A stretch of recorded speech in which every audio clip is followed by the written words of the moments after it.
I can't believe we get to revisit everyone's favorite weapon type again so soon. That's right, we're going back to the amazing shield hammer weapons. This time though, we might be discussing the best shield hammer of them all, Poppibuster. You'd hope it would be that way since this blade is literally a DLC blade, and if you spent money on a hammer, it better be a good blade. Well, unfortunately this blade still isn't really that great for a number of reasons we'll get into, but if you want to use a shield hammer, then this blade at least is a cut above the rest, and still has some good things going for them that can make them a defensive juggernaut. In this video, we'll be looking at all of Poppibuster's strengths and weaknesses, and discussing how to use him/her/it the most effectively for maximum success. If you enjoy this type of guide content, please be sure to subscribe to the channel, and look forward to all of the future blade guides, both good and bad, because it does help out so much. So Poppibuster is a DLC class hammer blade and has a unique property that allows it to be used on any driver at any time besides Tora.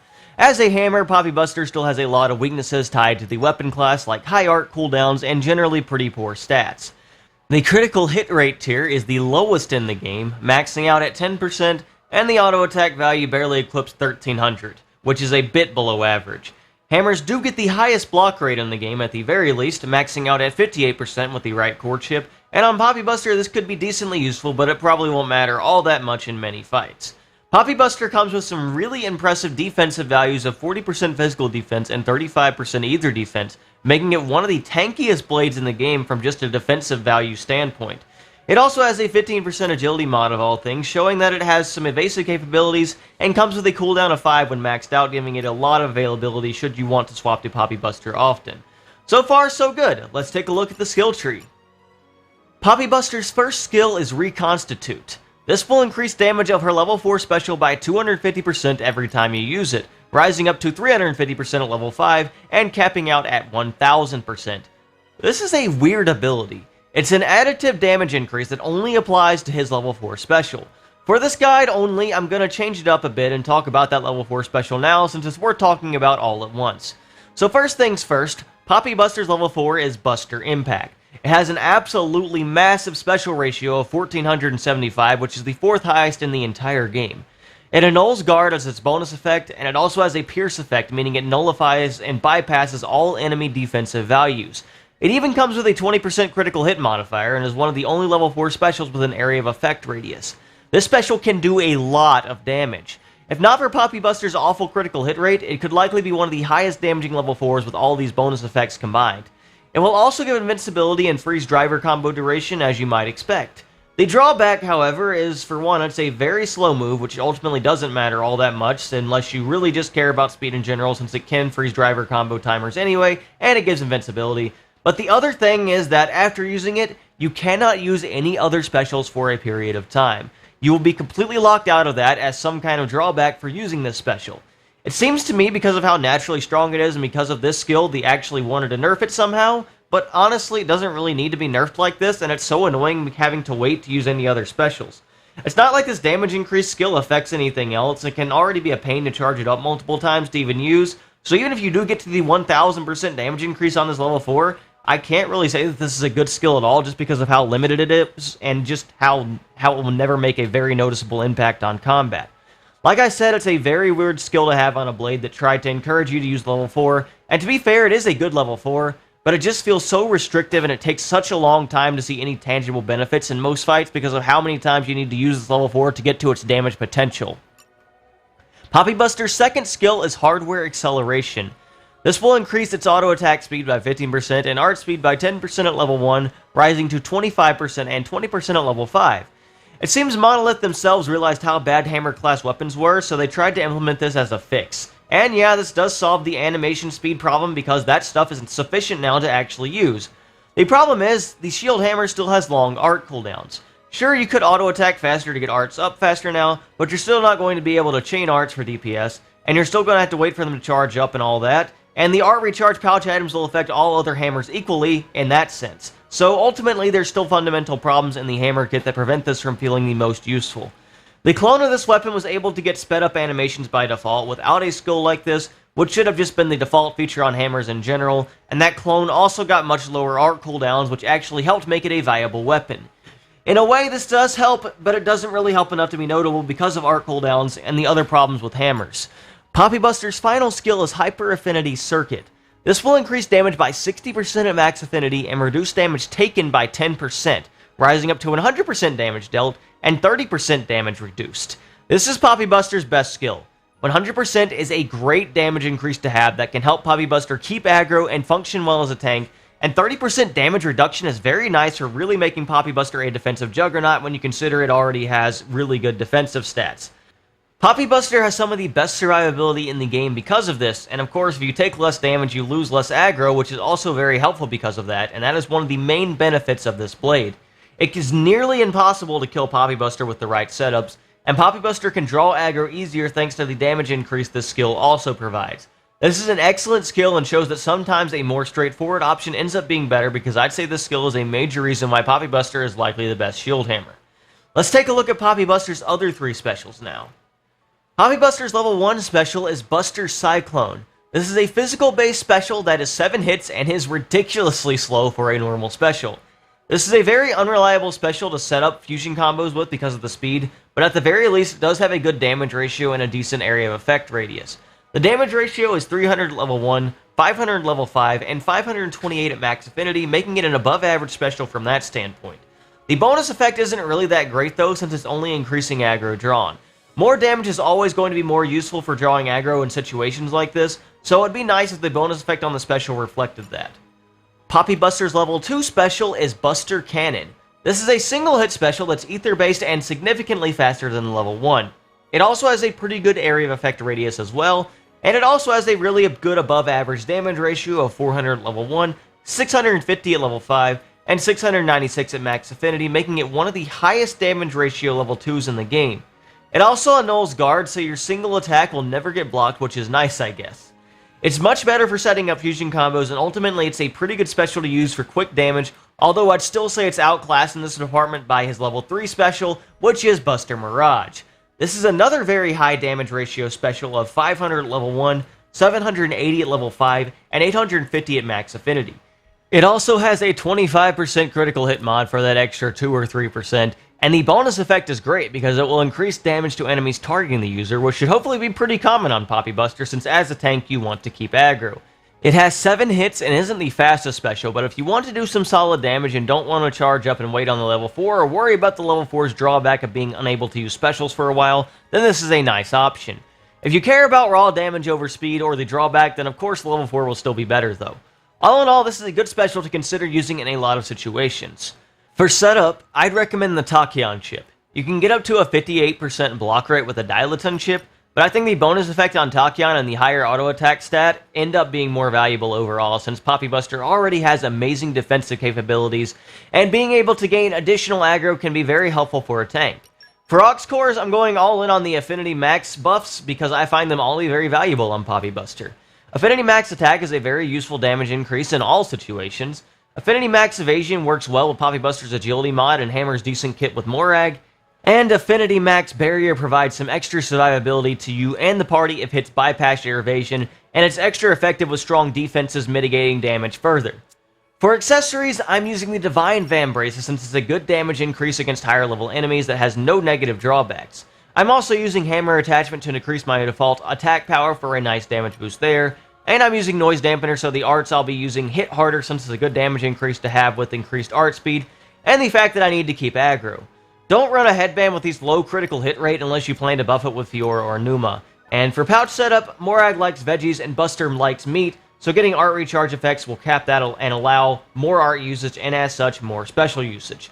With all that being done, let's take a look at how to use Poppibuster practically. So the thing about Poppibuster is that you're likely going to want to try to use your level 4 if you want to really take advantage of the one very unique thing Poppibuster really has going for her. The other thing that you have going for you, of course, is the fact that you have really strong defensive values, and if you combine that with basic capabilities, you can become unkillable. But one thing I wanted to show off was just how ridiculous level 4 damage can get if you actually have the time to stack it up. This is going to be a longer fight than normal against Tyranititan, which is really funny considering Poppibuster actually has better damage than a lot of the blades we've discussed so far. But just the fact that this special takes so long and then you gotta wait for the special to come off cooldown to use it again and everything, it just ends up making this fight actually end up taking a while. So I hope you like this animation, because if you want to charge up that 1000% damage additive, you're going to have to see it quite a bit. So there's one good thing, as you can see with the evasion that I currently have with Mithra active and Poppibuster at max affinity, I did not get hit by that Rampage train at all. With the affinity max barrier, we didn't even take damage on Rex or anything like that, so that's really nice as well. Oh no, Poppibuster, even without doing a ton of damage, is able to keep aggro decently well thanks to the Tachyon chip and the level 4 special usage we are doing. That's going to be our primary blade combo damage, and the DOT ticking the entire time also helps. So now, it's going to be doing even more damage. So how it works is I think the first couple of hits do a decent amount, and then the little lasers he does a decent amount, and then the final hit that the Poppy Alpha lookalike does quite a bit there, if it doesn't miss. And then, yeah, so 245,000, that was definitely the biggest hit of that entire sequence there. And now we've got a 700% additive on that the next time we use it, so one more of these will max out the damage completely. We won't get it applied on the next special, but it'll be applied on the special after that. So the fourth time you use your level 4 special, that was when all the damage will be on there. So I gotta wait for Poppibuster to come back. There it is. Now I can use my level 4 special again, so that's nice. And I'm not gonna be able to get on a fusion combo, sadly. I just gotta block Ultra Annihilation Flare with it. That's the one benefit of this. You can get invincibility and get a lot of damage with the level 4 at the same time, so that's one really nice thing about it. Yeah, you can just kind of see this is taking a long time. These fights will take a while, but if you're looking for very good defensive capability and not dying, then that is basically the major benefit of using this setup. It's very difficult to get hit at all, and we're finally going to be able to charge up to level 4 and see the full damage additive finally. Except for the fact we have a Light Orb, so that's actually going to cut the damage a little bit anyway, but, you know, it'll still be impressive. It'll still be kind of impressive, right?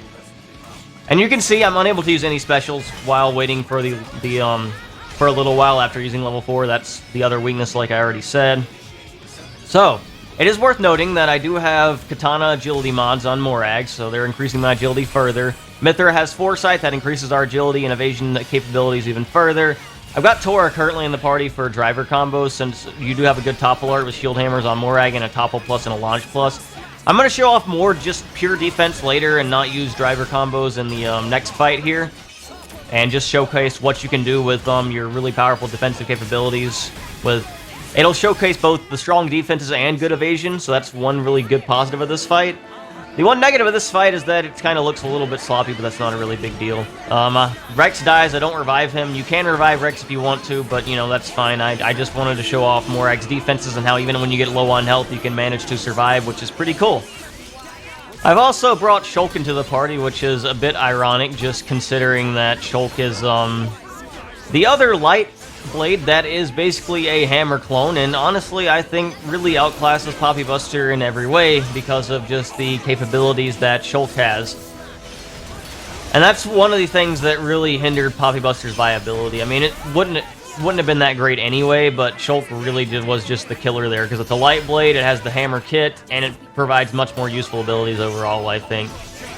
Poppibuster, as you can see, is not really a damage juggernaut. You can keep aggro with it as an effective hammer, but you're not going to be doing anything that special.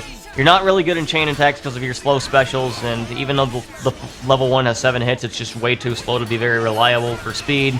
The level 4 is just incredibly slow. That skill is just not all that useful. Basically, the only real major thing you really have here is just survivability. So if you want to have really long fights or something, Poppibuster is a good option for that, I would say, but otherwise, it's hard to say that Poppibuster is really all that useful. So you can see here when hits actually get through my evasion, I'm still able to survive pretty well here, which is pretty nice. We're not taking all that much damage at all, which is really, really nice. So, despite having attacks that are able to go through the current level of evasion we have, it's not a big deal. With this evasion setup and the fact that we have really high defenses, we're just able to go ham on everything, really. I don't want this to take too much longer, so I'm going to double speed the rest of this fight here, because I think it lasted a little over 5 minutes or something. So I get the Supernova off on Jin here. I think this fight's really good for just showing off evasion in general, because they do a lot of, or defense in general, because they do a lot of really dangerous attacks. They got really dangerous effects on everything, and I think it ended up working out pretty well. Rex is going to die here, but I'm able to finish the rest of the fight without him, even though it looks like I'm in a dangerous situation, just because Poppibuster's defenses are really just that good. I'm at 823 health, and we're just going to survive the rest of the way anyway with just a Morag and a Shulk here. I get down at 37 health, but I'm able to restore my health and survive the rest of the way anyway, which is pretty impressive when you think about it. I'm able to get a level 4 off here because of just how long it's been, so I'm able to do that and start charging up that power level a little bit on that for the remainder of this fight against Malos since Jin is finally gone. Vision also helps just make sure we're not going to die to that attack there. So now with the misses and the fact that even if he hits us, we're not going to be taking that much damage from his attacks. That is one very nice benefit of this character. And we get the final level 4 here that I'm going to do for this fight, which is going... Actually, I think I do one more after this. And we get a ton of damage out of this special, which is going to do a damage cap for the Supernova. Or not, I actually didn't do a damage cap for Supernova. Maybe I'm not as strong as I thought I was. So as you can see, I did get hit by the Striker Edge there, but I'm able to survive anyway, and we've got 343 health left. I don't have any form of self-healing on Poppibuster right now. Maybe I should have had a little bit, but all I have is just on the driver skill tree, that little bit of healing, and it was enough to survive me the rest of the fight here, which is pretty cool. All in all, Poppibuster is really good for defense, but not really all that much else, I would say. Damage you can better get elsewhere, and as a hammer, she is the most effective, but I still don't think she is really all that optimal in many situations. And unfortunately, she's still going to be in the lower half. I hope you guys have learned something from watching this video, and hopefully you have enjoyed this guide content as always. If you would like to support me in any other way, please be sure to like the video, comment down below, and subscribe to the channel because it does help out so much. Please look forward to all of my future Blade guides because I plan to cover all of them. And yeah, we're going to get to the gacha blades next time. Thank you all so much for watching, and have a wonderful day.